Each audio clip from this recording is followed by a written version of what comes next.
रहना है।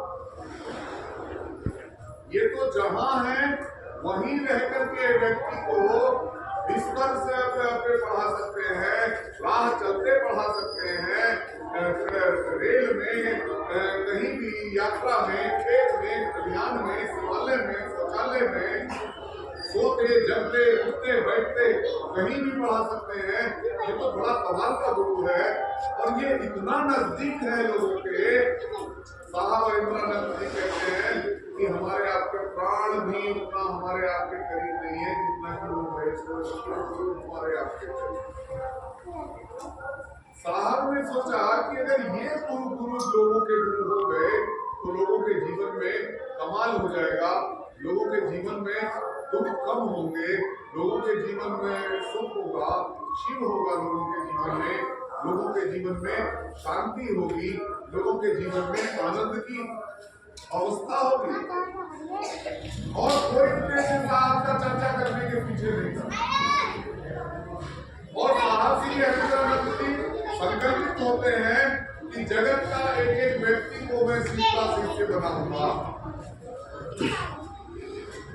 जगत के एक एक व्यक्ति को मैं शिव से, अपने गुरु शिव से जोड़ूंगा। और जो साहब श्री को अनुभव हुआ, जो साहब श्री ने अनुभूतियों के द्वारा पाया, कहानी बहुत लंबी है, अगर उस कहानी में जाऊंगा मैं तो घंटों बीत जाएगा।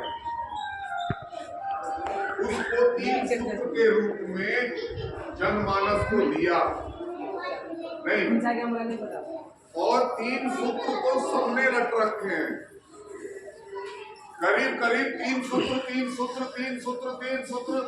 जिसको कुछ नहीं आता है, जो बिरहा गा रहे हैं, वो भी मंच से 3 सूत्र जरूर बताता है। वो भी कहे कि उसके बिना उसकी रोजी रोटी नहीं चलने वाली है।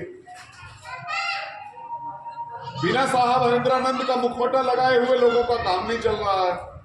तो मुखौटा तो सबने लगा रखा है, लेकिन साहब श्री हरिंद्रानंद जी ने जो चाहत है, जो नीयत से शिव गुरु चर्चा शुरू की, क्या वो हमारे आपके अंदर, लोगों के अंदर उतर रही है बात? पहला सूत्र अगर किसी से भी पूछिएगा तो कोई भी कह देगा, कोई भी बता देगा कि पहला सूत्र दया मांगना है। हे शिव, आप मेरे गुरु हैं, मैं आपके शिष्य हूं, मुझ शिष्य पर दया कर दीजिए। लेकिन ये पहला सूत्र है क्या? इसके भावार्थ को हम और आप समझ रहे हैं? इसका दर्द, इसका भाव उतर रहा है हमारे आपके दिल में। साहब श्री हरिंद्रानंद जी शिष्यानुभूति में लिखते हैं कि पहला सूत्र किसके लिए है? शिव का शिष्य होने के जिज्ञासुओं के लिए। किसके लिए है? जो शिव का शिष्य होना चाहता है उसके लिए है।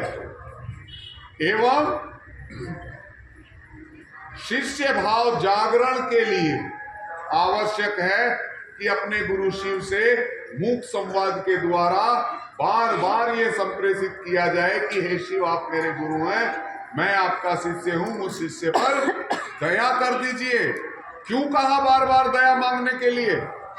क्योंकि हमारे आपके मन की स्थिति ठीक नहीं है।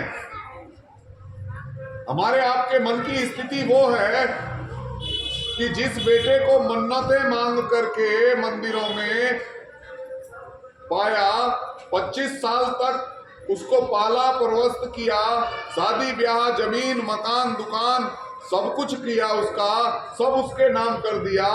25 साल तक बेटा ने बाप को बाप माना, 25 साल तक बाप ने बेटा को बेटा माना, और जगत की छोटी सी चीज के लिए मन समझना बंद करता है। बाप का कॉलर बेटा के हाथ में और बेटा का कॉलर बाप के हाथ में होता है। इसकी नहीं होता है इसी जगत में। ये